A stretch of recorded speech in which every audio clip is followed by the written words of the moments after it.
Olá, sou o professor André Rodrigues, seja muito bem-vindo a essa nossa explanação sobre a reanimação cardiopulmonar no paciente suspeito ou confirmado com a Covid-19 no contexto do atendimento da assistência pré-hospitalar. Falaremos hoje sobre assuntos que subsidiarão, municiarão o nosso profissional da emergência para uma atuação mais segura no cenário de Covid-19. Vamos lá. Em primeiro lugar, toda equipe, antes de chegar à cena, ela precisa ser acionada. Há todo um processo de regulação que deve ser feito.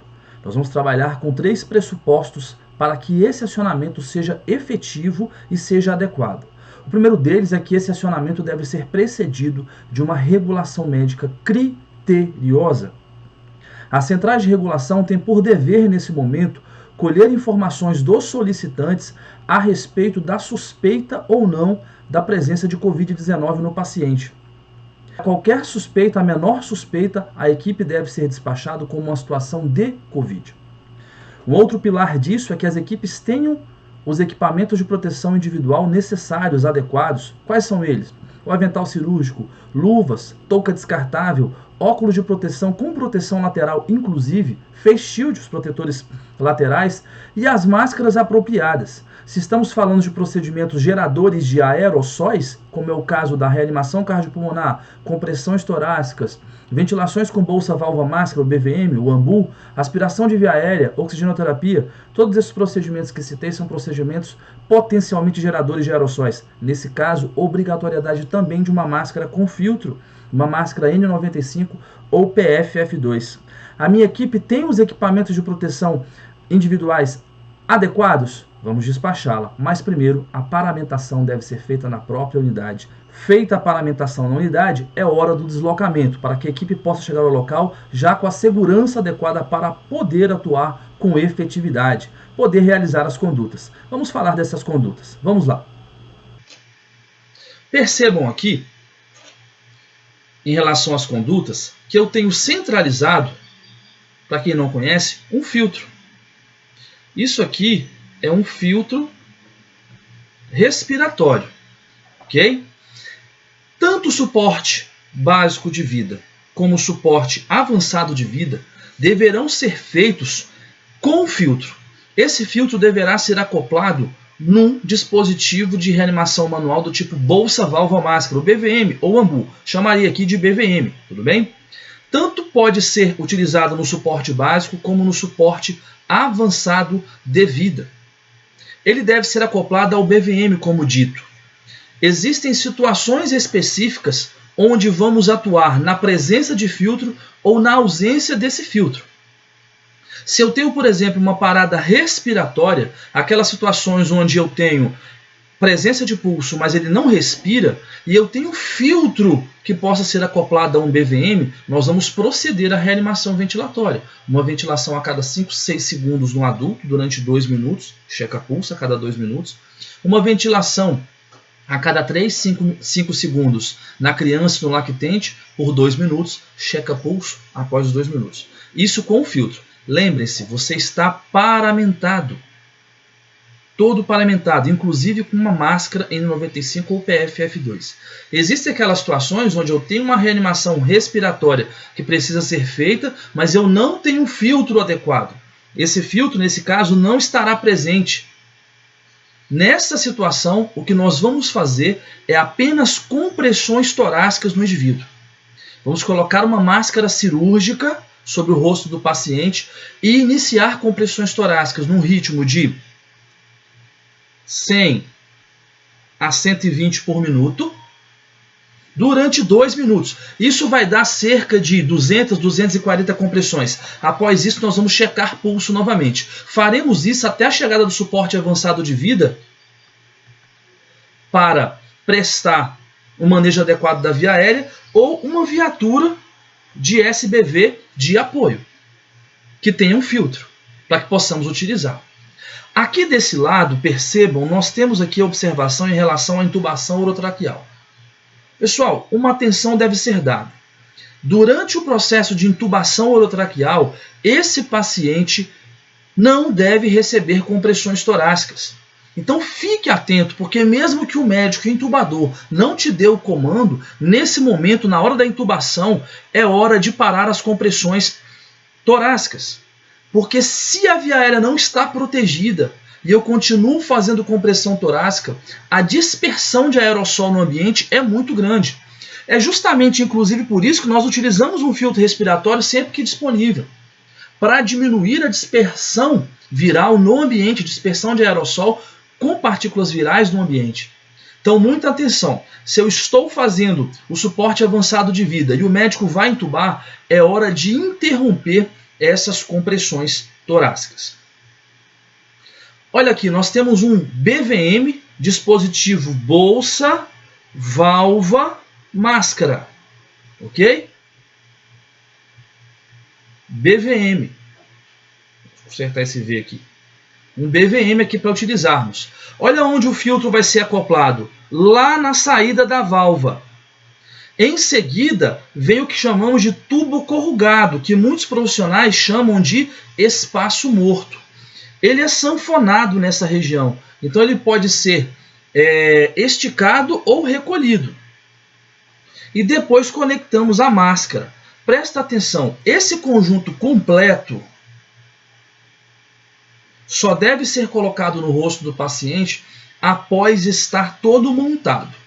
Feita a montagem, aí sim ele vai para o rosto do paciente. Uma observação muito importante aqui agora. O BVM é a melhor opção? O ideal é que tenhamos um ventilador mecânico para acoplar. Ora, André, ventilador mecânico no pré-hospitalar? Sim, ventiladores mecânicos portáteis, transportáveis, que vão até o paciente e aí, uma vez o paciente intubado, a gente faz a colocação no tubo traqueal. Mas eu sei muito bem que a maior parte da realidade nacional nós não vamos ter esse ventilador mecânico. Nesse caso, nós vamos utilizar o BVM.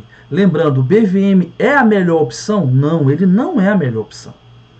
Mas se só temos ele, vamos utilizá-lo, desde que seja com filtro respiratório acoplado. Presta atenção em outra coisa aqui, pessoal. Esse filtro que vocês estão vendo aqui é um filtro que nós chamamos de HMEF. HMEF. Ele tanto faz a retenção de partículas virais e bacterianas, como também produz troca de calor e umidade. Tudo bem? É uma opção que esse filtro nos dá. Existem os filtros HEPA, H-E-P-A, que faz apenas a retenção de partículas bacterianas e virais. Tudo bem? Esse especificamente que vocês estão vendo é um HMEF. Olha aqui as imagens de como nós devemos proceder nessa ventilação. A ventilação deve ser feita com 2 socorristas. Ventilação com 2 socorristas. Um socorrista vai vedar a máscara e abrir a via aérea, ou ele abrindo a via aérea aqui, tudo bem? E o outro socorrista vai proceder o manuseio da bolsa para fazer as ventilações. Essa outra imagem aqui é apenas outro ângulo para que você possa ver. Olha só, touca presente, avental presente, face shield presente, luvas presentes e aqui embaixo da face shield o óculos de proteção. Aqueles serviços onde é possível acrescentar o terceiro socorrista, ele vai para as compressões torácicas. Naquele serviço onde não é possível acrescentar o terceiro socorrista, esse socorrista aqui, ó, ele tanto manuseia a bolsa, como também realiza as compressões torácicas. Tudo bem? É uma variação que nós podemos empreender nesses casos específicos. Só utilizarei o dispositivo bolsa, válvula, máscara se nós tivermos um filtro para acoplagem. Se não tivermos esse filtro para acoplagem, vamos fazer apenas compressões torácicas. Mesmo na ausência de pulso, faça apenas compressões torácicas. Eu só faço a RCP padrão. Só faço a RCP padrão se eu tiver um filtro. O que é a RCP padrão? Intercalar compressões e ventilações. Se eu não tenho um filtro para acoplagem ao BVM, nós vamos fazer apenas compressões torácicas, com a lembrança de colocar uma máscara cirúrgica no paciente. Um ponto muito importante a gente levar em consideração também é o dimensionamento de pessoal nesse momento. Isso é fundamental. Nós temos o costume de concentrar. O emergencista ele é sempre muito proativo, ele quer ajudar, ele quer resolver. Mas isso leva ao costume de concentrar pessoal na cena de emergência. Lembre-se, quanto mais gente na zona quente, maior pessoal exposto à contaminação, à infecção. Então nós devemos fazer um dimensionamento pessoal tendo em mente quais são as funções que são primordiais naquele momento. A cada pessoa que eu trouxer para a cena de emergência, eu tenho que fazer essa análise. Essa pessoa é fundamental para o atendimento? Se não é, ela pode esperar. Olha só, uma sugestão, né? Então precisamos de gente para fazer as compressões torácicas, precisamos de gente para fazer a ventilação, para fazer o manejo de via aérea de maneira básica ou avançada. E aqui, pessoal, onde é que o desfibrilador vai entrar aqui, né? Um DEA. Assim que ele estiver disponível. Presta atenção em relação aqui à via aérea avançada. Todo paciente que ele tem suspeita de Covid ou paciente confirmado para Covid, boa parte desses pacientes, quando param por hipóxia. Se ele para por hipóxia, a via aérea é uma prioridade. Mas presta atenção. A via aérea nesse paciente é uma prioridade desde que o ritmo não seja chocável. Porque nada se sobrepõe a um ritmo chocável. É muito comum vermos profissionais quebrando o algoritmo de suporte avançado de vida. Eu sempre gosto de dizer que o médico é o tarado da intubação e o enfermeiro técnico é o tarado da veia. Quer antecipar a intubação, quer antecipar o acesso vascular. Não, eu só antecipo o acesso vascular, eu só antecipo a intubação e mesmo assim, sem sobrepor a compressão torácica, naquelas situações onde o ritmo não é chocável. Atividade elétrica sem pulso e a sistolia. Nos ritmos chocáveis, a prioridade são as compressões torácicas e a desfibrilação. Olha só. O ponto onde mais acontece a contaminação de pessoal é a desparamentação. Não é hora de agonia, não é hora de pressa, não é hora de correria. É preciso primeiro estabelecer um local para que seja feita a desparamentação. A desparamentação deve ser feita em ambiente onde eu não possa contaminar outras pessoas. Eu não devo ficar transitando nos meus setores ou no meu ambiente pré-hospitalar uma vez contaminado.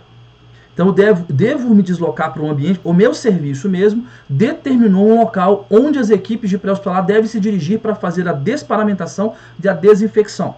O seu serviço deve adaptar essa realidade. Então a desparamentação é um momento crítico, de muita atenção. E por isso mesmo é que nós vamos, no meu serviço foi determinado que a desparamentação deve ser feita em dupla. Por quê? Porque eu faço a desparamentação a pelo menos 4 olhos. Enquanto um colega se desparamenta, o outro mantém vigilância.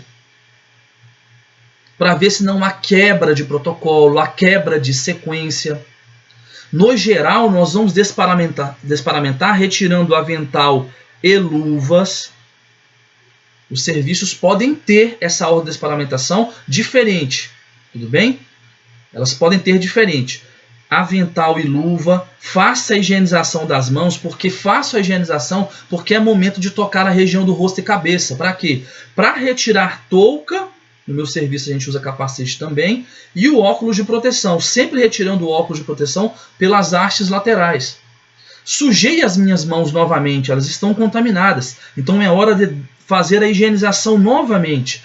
Por quê? Porque eu vou tocar na região de rosto e cabeça novamente para retirar a máscara. Nesse caso, a máscara N95 ou PFF2, porque estamos falando de RCP. E RCP tem que ser máscara com filtro. Necessariamente tem que ser máscara com filtro. Fiz a retirada da máscara, faça a higienização das mãos novamente. Tudo bem, pessoal? Então trouxe para vocês alguns pilares dessa sequência. Obviamente, existem muitos outros assuntos a serem falados, a serem enfatizados. Mas aqui quis trazer esses pontos mais fundamentais, mais centrais, que são as formas de acionamento da equipe, as condutas em si, observando o uso ou não de um filtro respiratório, o dimensionamento de pessoal e, por fim, as formas de desparamentação. Tudo bem? Até a próxima, grande abraço.